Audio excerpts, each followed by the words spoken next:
What's up, guys? Welcome back to Don't Forget to Tap. This is Chris sharing my jiu-jitsu experience with you guys.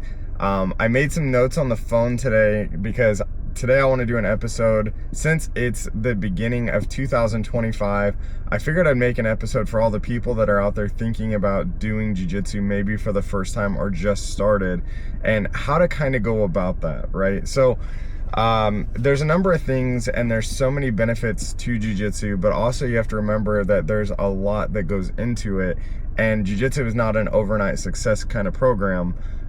So with that being said, why would you do jiu-jitsu in the first place? Jiu-jitsu is a combination of self-defense, fitness, but also the other big benefit of it, and I think this is what really retains people, is the mental discipline that it requires and that it brings to the table. And so, jiu-jitsu is going to be a physical workout, but it's also going to be something that challenges you mentally. And I think most people don't quite factor that in as much as they should when it comes to it. So the mental fitness and the physical fitness are definitely part of it. I would say that both of them are some of the best parts of it. The other thing is that jiu-jitsu is really great despite what you look like, how old you are, what your gender is, your background, anything like that. Jiu-jitsu is perfect for you. One of my coaches, somebody that I look up to a lot, and I think this is just kind of a well-known saying within the jiu-jitsu community, but I hear him say it a lot, is jiu-jitsu is for anybody, but it's not for everybody, right?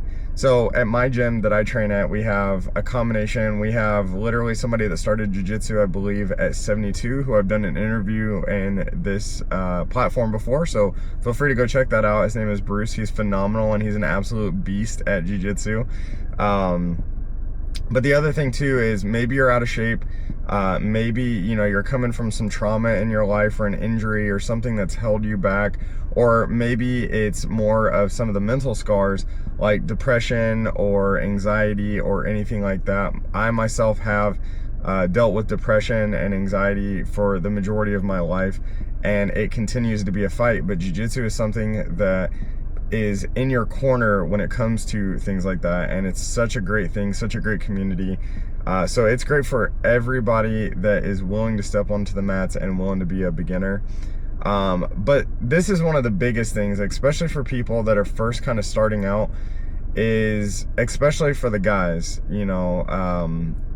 jiu-jitsu is about technique, not strength. And no matter how much I preach this, you'll come in and you will overexert yourself, and you will not be prepared for how quickly you will gas out doing jiu-jitsu. I've taken 2 weeks off now just because I'm on vacation, and I promise when I go back, I will overexert myself because I'm going to be absolutely exhausted because of the amount of stamina it requires. It is an absolute beast. But it is perfect for anyone that's willing to learn, and you don't have to use strength. You don't have to have strength. Technique will win every time. If you don't believe me, go roll with any female that's been doing jiu-jitsu for just a little bit, or anybody smaller than you, and I promise you will learn very quickly that your strength actually means very little in the grand scheme of things. And I think that's another one of the great things about jiu-jitsu, is it makes people that perceive themselves or could be perceived to be as weak, it shows and highlights how incredibly strong they actually are, and I really love that about the art.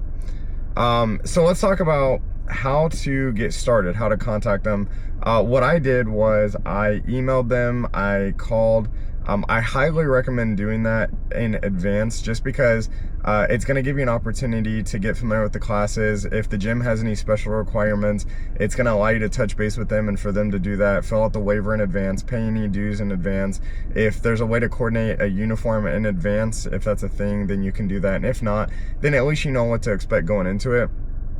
But if you do decide to just kind of drop in, and you saw a class at this time and you're able to get in the mat, or you do schedule that first class, maybe you don't have a gi yet. So what I would recommend is bringing something comfortable, athletic clothing. Remove all your jewelry. If you have any open cuts, wounds, anything like that, or you feel sick in any way, please do not come. Don't let that be your first class, and in general, don't come to class like that. So you don't want any jewelry, because everything is fair game on the mats. and anything loose, it becomes a danger to yourself and other people. And then try to avoid anything like zippers or buttons or anything like that as well. Just shorts and a tank top, and if they have a uniform that they can give you, that's going to be perfect for you. If you do have a gi and you have a uniform, or maybe you're doing no gi and you have some of that equipment, bring it. Otherwise, a lot of times schools sometimes have gis that they can loan out to you, or anything like that. And if it's your first class and this is something that you want to do and you want to commit to, then you'll have the ability to probably purchase one or order one or something along those lines as well. But also talk to your school to make sure that they don't have any special uniform requirements or anything like that, just to make sure that you're being like respectful and mindful to the school and things like that as well. Another big one, you know, when you come in, this is going to feel a little bit weird because you are going to work out, but you also have to understand that you're doing a different kind of workout. I would recommend not wearing tennis shoes, or if you do wear tennis shoes, bring flip-flops or Crocs or something like that. When you come to the gym, it's going to make it so much easier to switch and transition from, you know, going on the mat to off the mat if you have some flip-flops or Crocs or something like that on standby, and that's going to help out a lot. So, you know, when you walk off the mat, you always have shoes on. Never let your bare feet touch the ground off the mat. You should always go from shoes to the mat, not from, you know, the mat to the ground and then your shoes or anything like that. Because at the end of the day, the jiu-jitsu, you know, the mats are about keeping people safe, keeping them healthy, keeping them in the ability, or giving them the ability to train. And when we bring some of the germs from outside the mat onto the mat, that definitely is going to put people at risk of not being able to train, and we don't want that. So a water bottle, definitely bring a water bottle or a Gatorade or some form of hydration. I don't care, just make sure it's something that will hydrate you, not dehydrate you. And I highly recommend, if you have the ability, don't eat anything crazy before, maybe like a banana or some fruit or something like that. And I would try to, if you know you have like 24 or 48 hours advance, I would even recommend doing some hydration going into it. Jiu-jitsu is a lot of work, and for the first class, especially for a while, people tend to really exert themselves, and that's natural. It's perfectly fine. That's great, actually. That's why you're there. But you're gonna sweat, and you want to make sure that you are hydrating and taking good care of yourself. And then it's up to you. It's your discretion. I wear a mouth guard. I have, you know, it's just the natural order of things. It's a combat sport, and so anytime that happens, I like doing a mouth guard, just because my teeth are one of the only things that I have keeping me in the game of being, I don't know, even remotely being looking like a good person. So anyway, I highly recommend a mouth guard, but if not, that's okay too. Nobody's coming in to like punch you in the teeth or anything like that. It's just a safety precaution, right? So another thing too is just some like kind of good rules and stuff like that. Some good housekeeping techniques is what I call them. Trim your nails, your hands, and your feet. Jiu-jitsu is a lot of grabbing. It's a lot of using your hands, using your feet to try and do maneuvers. And the last thing you want is getting scratched by someone's, you know, werewolf claws or Wolverine claws or Freddy Krueger or anything like that. So hygiene is incredibly important in jiu-jitsu. We talk about it all the time. Make sure you trim your toenails and your fingernails. You don't want to get called out. I've never really seen anyone get called out individually, but it's not to say that they won't, because at the end of the day, the coaches and professors and, you know, the fellow students there on the mats are there to keep everybody safe. And, you know, when you have sharp nails and things like that, it poses a danger. People get close to eyes, stuff like that. I've seen some pretty crazy stories with nails. Make sure you shower, put deodorant on. No one likes rolling with the stinky person. If you're bringing clothes, make sure they're washed. If you do get a gi or you do continue on to train, make sure you wash that gi every single time you train. I will leave the belt at your discretion. There's a ton of controversy on that. I wash my belt. Apparently that is blasphemy in jiu-jitsu, but I just think that's absolutely disgusting not to wash it, so I'm gonna keep washing it. My jiu-jitsu sucks anyway, so there's no magic to wash off.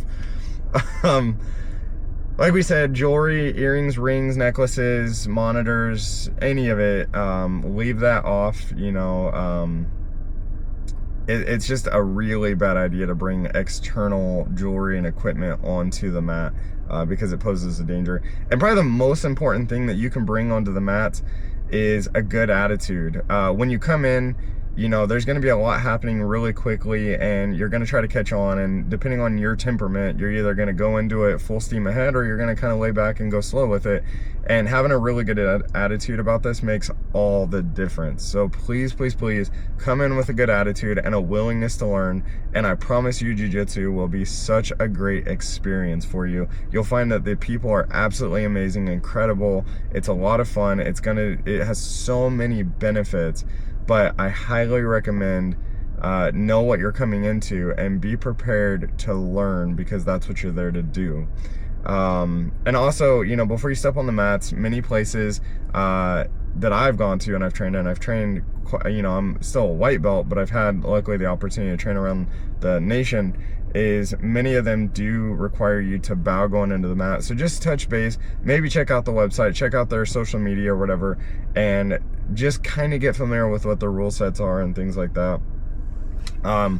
So let's talk about, you get there, and I would recommend getting there a little bit early, maybe 15 minutes before your scheduled time to start the class, just in case they need to size you for a gi. You got to fill out any waivers, pay any dues or anything like that, or any drop-in fees.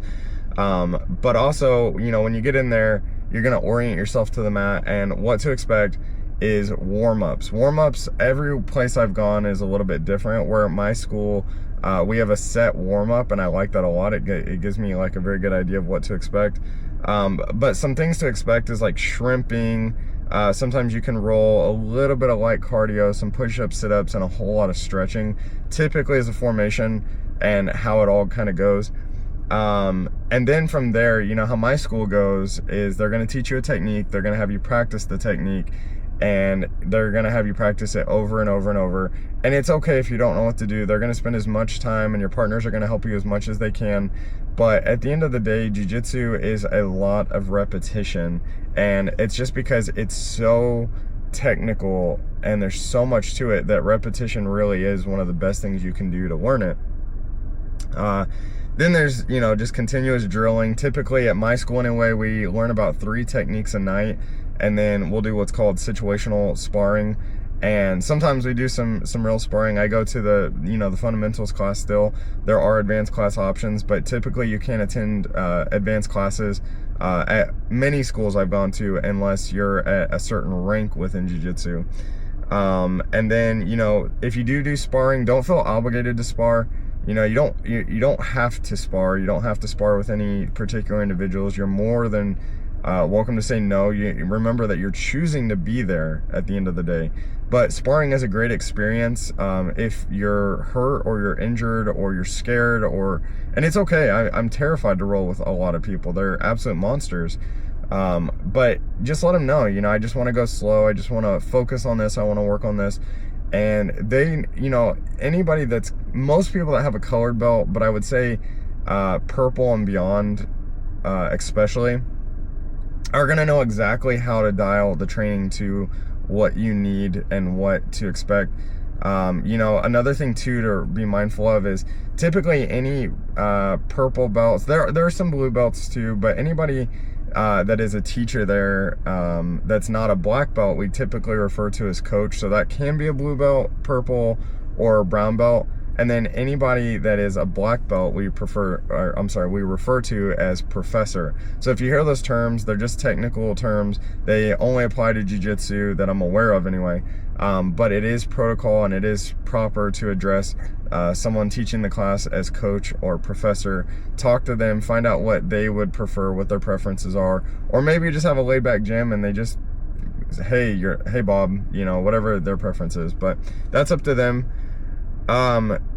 Tips for the first time. You know, jiu-jitsu is like drinking out of a fire hydrant sometimes. It's a lot all at once.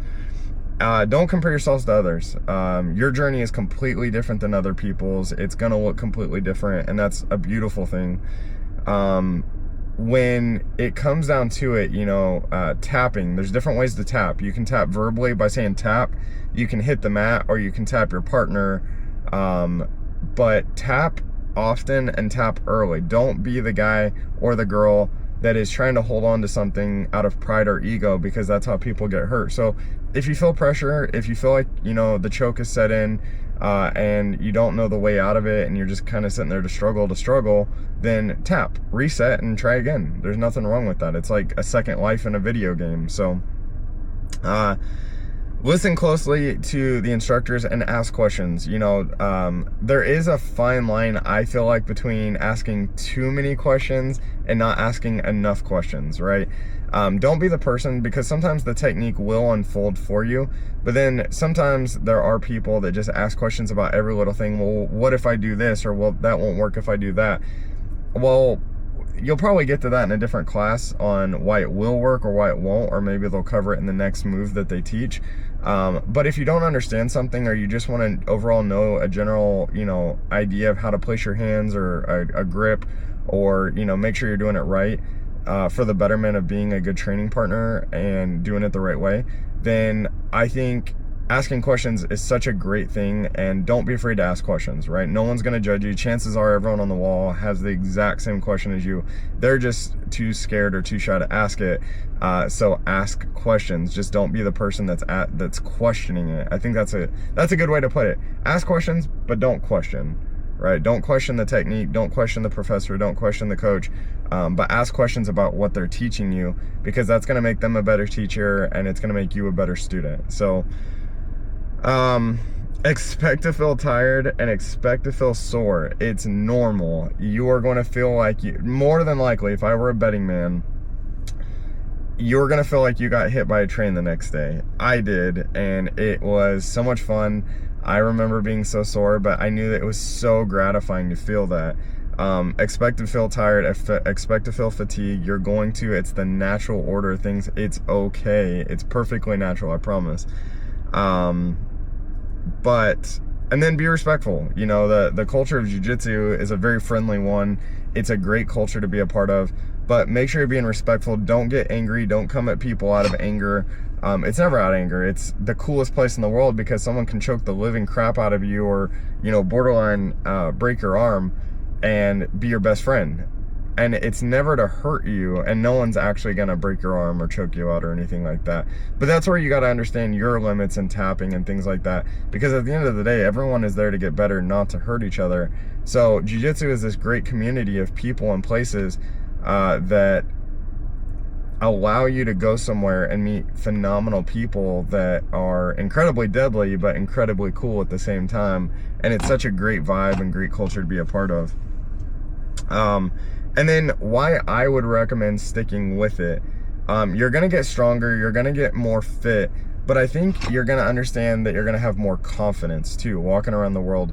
A lot of people, I think, fake confidence, and they walk through the street, you know, with the memes, I guess, make fun of them. This, I see red, or, you know, I become an animal, or I'm built different and stuff like that. Well, in jiu-jitsu, when you're so used to dealing with confrontation, and you learn to roll with different people of different body types, of different intensities and things like that, it gives you perspective on what you're really like in a fight.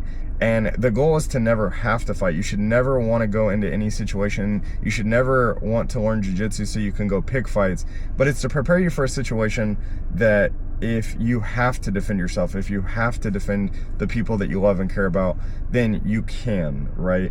And it doesn't make you Superman, but it gives you a pretty damn good chance of being able to at least hold them off for someone to go get help.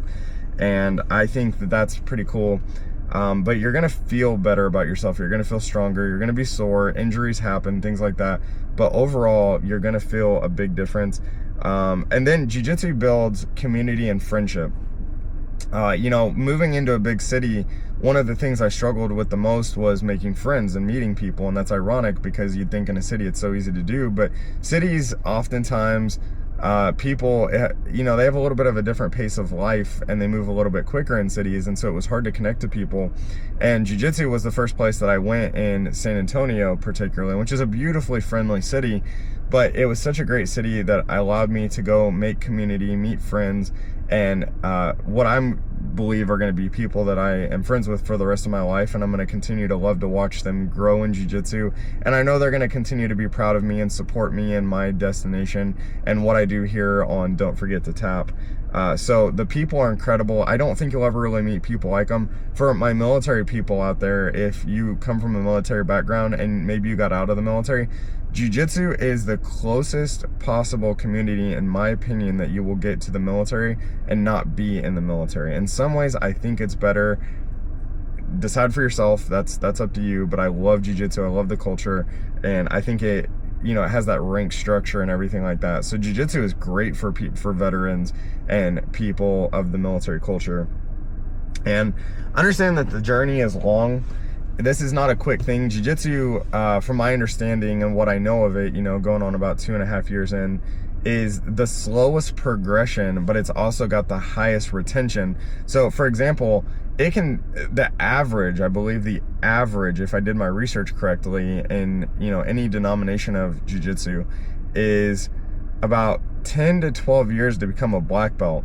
And comparatively, in most like Aikido and karate and other things like that, and I'm not crap talking on them, I'm really not, but it takes about 5 to 6 years is the norm for somebody to become a black belt in karate. And then history has shown, and I'm just going off the research that I did, that when people make black belt in karate or taekwondo or aikido or things like that, that they actually quit. They stop practicing because they hit the landmark. There are exceptions. There's people that will continue on to do it for a lifetime, and that's beautiful. And I encourage people to get out there and do martial arts in general. But jiu-jitsu, the culture of jiu-jitsu is that black belt opens up a new category. I have no idea what that's like, but I'm talking to black belts, doing interviews with black belts, just understanding their perspective is that when you hit black belt in jiu-jitsu, it opens up a new category of ability to train. And so people don't stop training when they hit black belt, they keep going. And so the destination is long. It is going to try you in ways, and it's going to cause you to try yourself and face some pretty difficult and ugly parts of yourself, but it's such a great way to deal with the toughest parts of life, because at the end of the day, if you learn to think yourself out of critical situations and deal with things under pressure and stress, and not just be submitted all the time or give up the second things get hard, then life seems so much less threatening, and it's your ability to deal with stress differently and manage stress differently. So I highly recommend, if you're thinking about jiu-jitsu, I'm a little bit biased to my school in San Antonio, Gracie Baja, San Antonio, great people, but I've trained all over the place, and I can't tell you how phenomenal the community is. I very rarely deal with bad people in jiu-jitsu, and when I do, chances are there's more than meets the eye with those people. So give it a chance. I highly recommend jiu-jitsu. I think it's one of the best things I've ever done. Like I've said in previous videos, we just got a squirrel friend. He literally just jumped on the hood of my car, like right in front. He's like staring me down right now as I'm doing this. But anyway, to conclude this, give jiu-jitsu a shot. Do it. Check it out. It will change your life, I promise. And if you really want to make a difference in your life, stick with it. Like we said before earlier in this episode, and people saying jiu-jitsu all the time, jiu-jitsu is for anybody, but it's not for everybody. And so go out there, check it out, and see if it's for you. With that being said, guys, I hope you're doing well. I hope you're having a great new year. I hope you're out there pursuing your goals. I believe in you. I'm proud of you. And if all else fails, don't forget to tap. Bye, guys.